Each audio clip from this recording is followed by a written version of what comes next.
Hello, and thank you for tuning in to Answers from the Lab, where we share Mayo Clinic knowledge and advancements on the state of testing and science from laboratory leaders and the people who are making it happen behind the scenes. I'm Dr. Bobbi Pritt, Interim Chair of the Department of Laboratory Medicine and Pathology at Mayo Clinic in Rochester, Minnesota. With me today is Dr. Bill Morice, the President and CEO of Mayo Clinic Laboratories. This is our weekly discussion with Dr. Morice, in which we learn about updates in the field of laboratory medicine and pathology. Hi, Bill. How are you this week? I'm doing great. How are you? Good. Yeah, just came back from Austin, Texas, so it's a nice time to be in the upper Midwest this time of year.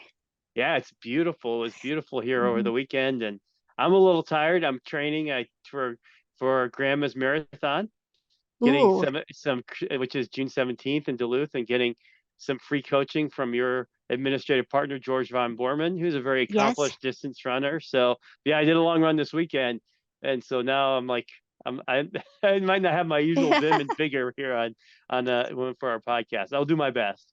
Oh, I'm sure I have no concerns at all. And we have an exciting topic today. Artificial intelligence, really definitely a hot topic, and how it impacts all of us in the laboratory. Yeah, it's yes, and how it will impact us, and hmm what kind of difference will it make? And so, yeah, it's very timely. So I figured we could start with some definitions because we have the term artificial intelligence, and then there's expert systems, machine learning, augmented intelligence, and they're all related but separate concepts.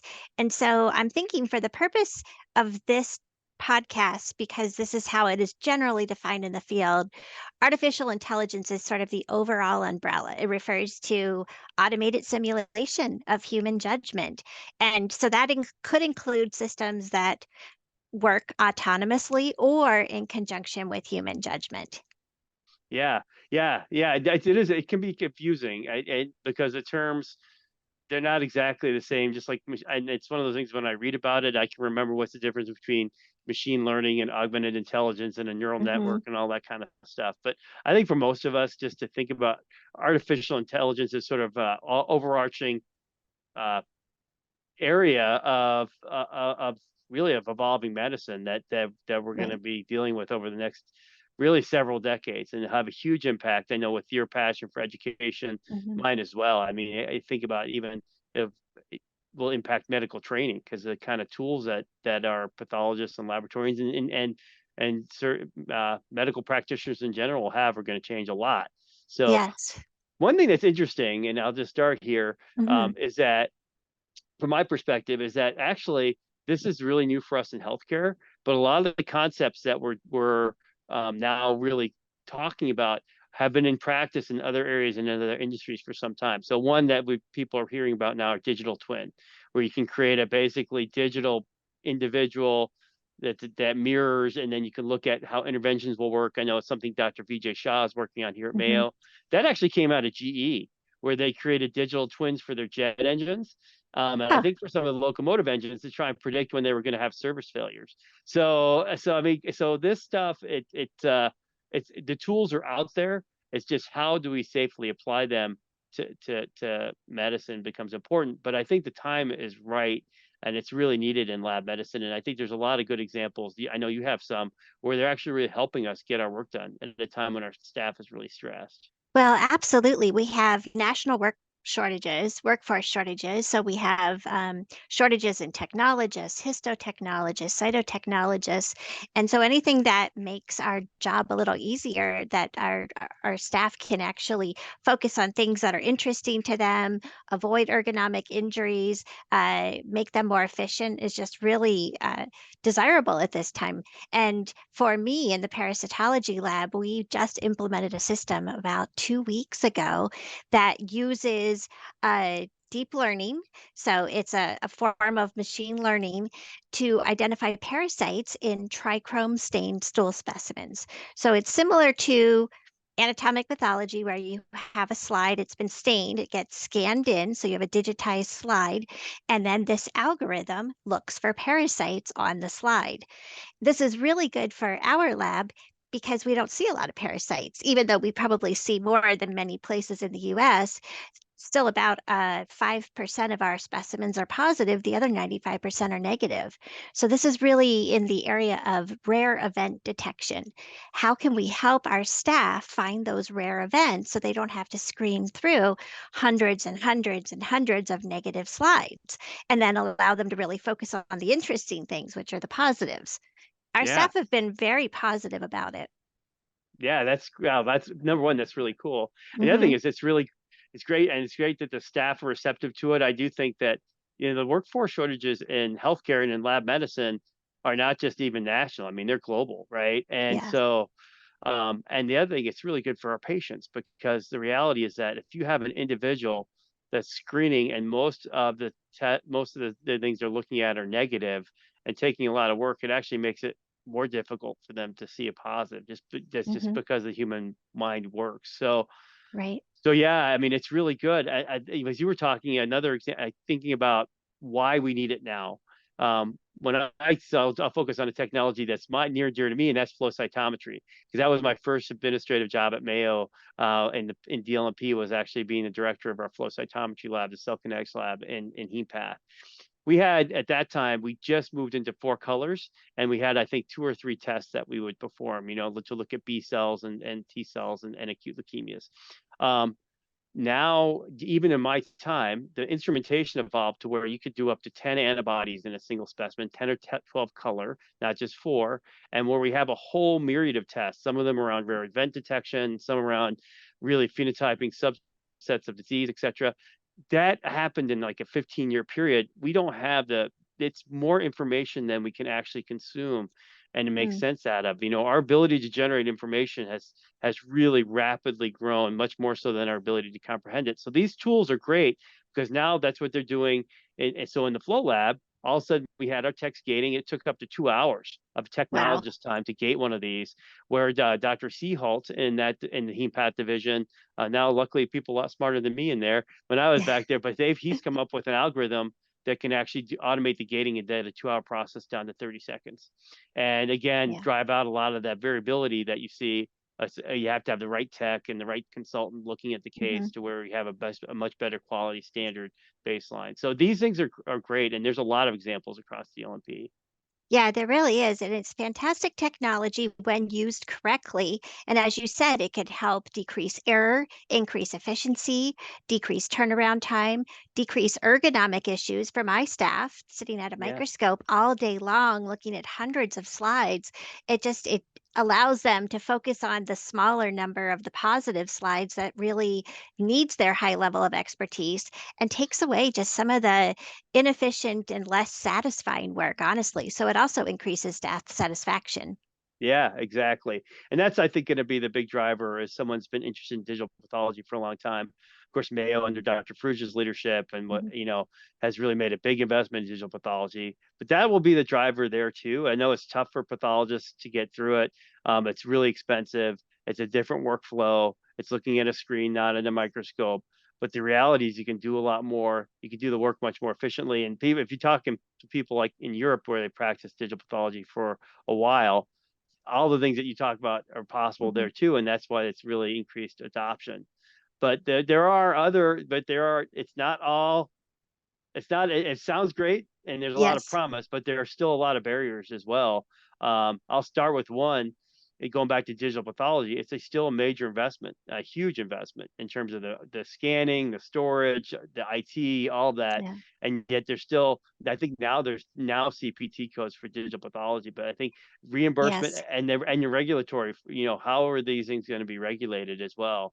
Of course, that's a big reason why digital pathology was slower in the U.S. is that the FDA decided it was going to be, class 2 device, I think it was, but it had to be FDA cleared. So I don't know. What are your thoughts there? I mean, are you seeing the Yeah. same thing?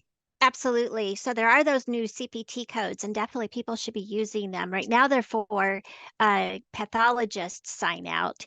but and there's no reimbursement associated with them. But if we use them, then that allows the system to gather data on how often people are using digital pathology. So definitely people should be using these new codes, and there's more to come. But reimbursement still does remain a big question. And will professional reimbursement decrease? Will it come out of the technical component instead of a professional component? Those are all things that are remain to be seen. And then regulation. What is the regulatory landscape? So the test that we've implemented in the clinical parasitology laboratory is commercially available but not FDA approved. So we performed a very extensive validation, one of the largest I've done to date, which is pretty significant, so that we could implement it as a laboratory developed test and really feel comfortable with its performance characteristics. And I should note that as the pathologist and laboratory director overseeing it, it really is my responsibility to ensure that the test is reliable for clinical care. And the algorithm has been locked down, which is important. It's not continuing to learn. And that's something that I think all of us as laboratory leaders need to really understand. If we bring in a system, is it going to continue to learn and change and potentially have a negative impact on performance characteristics over time? Because systems can actually become worse over time if they're allowed to continue to change. So there's a lot of things we need to know about as laboratory leaders. We really need to be involved in the development, implementation, and maintenance of these systems if we're going to be bringing them into our laboratories. Yeah, absolutely right. And I think and you have to have the right, yes, you have to get engaged, you have to understand, and you have to make sure you have access to the right level of expertise. I know one of the Mhm. concerns in digital pathology, for instance, is that algorithms perform differently on different ethnic groups, which you wouldn't think Mhm. about off of a slide. I think prostate cancer is one for sure that I've heard. Yeah, some of the algorithms that have been developed for Caucasian populations don't work in others, like African Americans, nearly as well.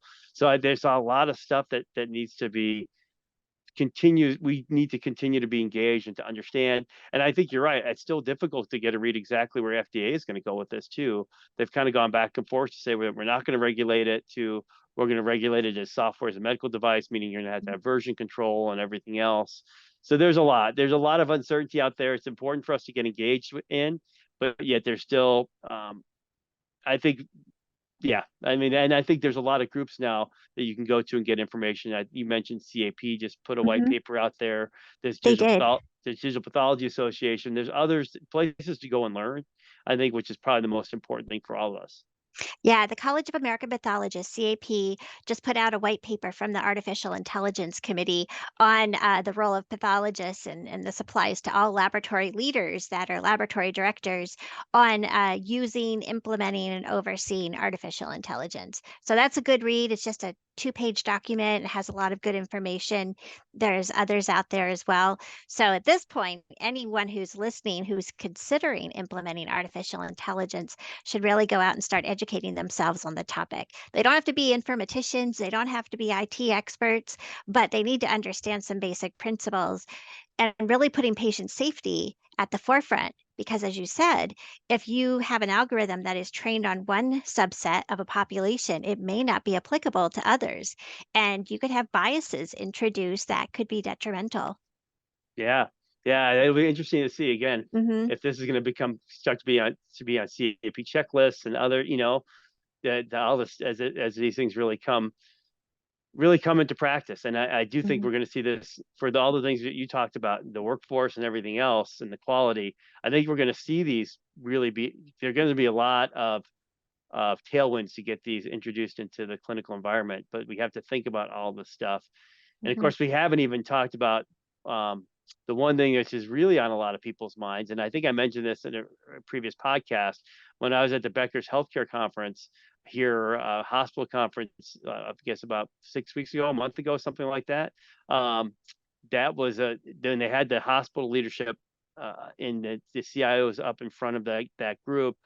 They thought ChatGPT version 4 was the most significant advance in computing since in the last 50 years. And Yeah, it's another term that it's people may or huge. may not have heard about, but have been hearing about for a while. That's NLP, or natural language processing, Hmm. which is basically ability of a computer to read. right? Yep. Read human, he reads human language, and the advancements in that really over the last few years have come to the point where these ChatGPT can actually, the program can actually read and go out and find pieces of data and then put a rendering back to us in our own native language, which is pretty remarkable on the one hand. It has all sorts of potential, but also has a lot of it'll raise a whole nother set of issues, I think. It really does. Something for us to keep an eye on because it's so powerful. And ChatGPT is just one of these models. They're also sometimes called large language models Yeah, or that's right. Yep. generative AI. I'm actually going to be leading a work group on generative AI and how it can help pathologists through the College of American Pathologists. Um, we have to keep in mind that right now, if you're using one of these publicly available systems like ChatGPT, anything that you input into it becomes publicly available. So you definitely don't want to put any patient information. It would be a huge, protected health information violation. Because if you put, say you upload a medical record and say, summarize the main points of this patient's presentation for me, well, it would probably do a great job, but also all that information is now out and publicly available. Yeah, excellent point. Hmm. Because that is I think the one publication that got lot of attention. I think there was a reporter or someone that had a dog that was sick that no one could tell what was wrong with it, and so he just put all the information to one of these publicly available large language models, and it came back with the whole episode and a correct diagnosis. I think it was Hmm. actually a parasitic infection. I saw that as So well. I think it was Giardia, right? I can't yeah, I think remember, that's but right. Yeah, so I so mean, these things are coming. I mean, they're coming. and It's as a kind of crazy. patient, you could consider doing this for yourself. Again, you have to realize then that all of your public information of whatever symptoms you've been experiencing will now be out there in the public available. But for those of us that are patient facing, we're probably going to see more patients coming to us with their chat GPT or their AI generated result of what they think they have. Yeah, wow. Whole new world. Whole new world. But I think it'll be important on the one side for us to really understand it. To your point, again, that's a lot of what we do as pathologists is we go into the record, we take pieces and into the Mhm. literature and try to pull and extract. And so this could be a tool that would be helpful, but I also think as you're having this conversation, the first thing I was supposed to get on board with was Theranos. When I first became Oh, department chair, it was going to change the world, right? yeah. But so I think we always have to keep the needs of that quality, safety, the patient and the patient and the provider having the best possible experience and getting the most accurate information to guide their care. That's our job as we look at these are just new tools. Hmm. Luckily, we're in a profession that we use tools to help aid in diagnosis and detection and disease, and so it's just another box in I guess in the tool shed here. Right, exactly. Well, if anyone wants to hear more about how we're using artificial intelligence in the clinical parasitology lab, I just completed a hot topic, which should be available soon through Mayo Clinic Laboratories educational website. And we could add a link to that. But yeah, Bill, you and I, we're going to be talking about this again, I know. I'm quite sure of it. So yeah, add to the list of things that'll keep us coming back to have conversations. Absolutely. All right. Well, until next time, see you later. Have a great week. Sounds good. See you later. Thank you so much for tuning in to Answers from the Lab. Be sure to subscribe to this podcast and don't forget to tune in every Thursday and every other Tuesday.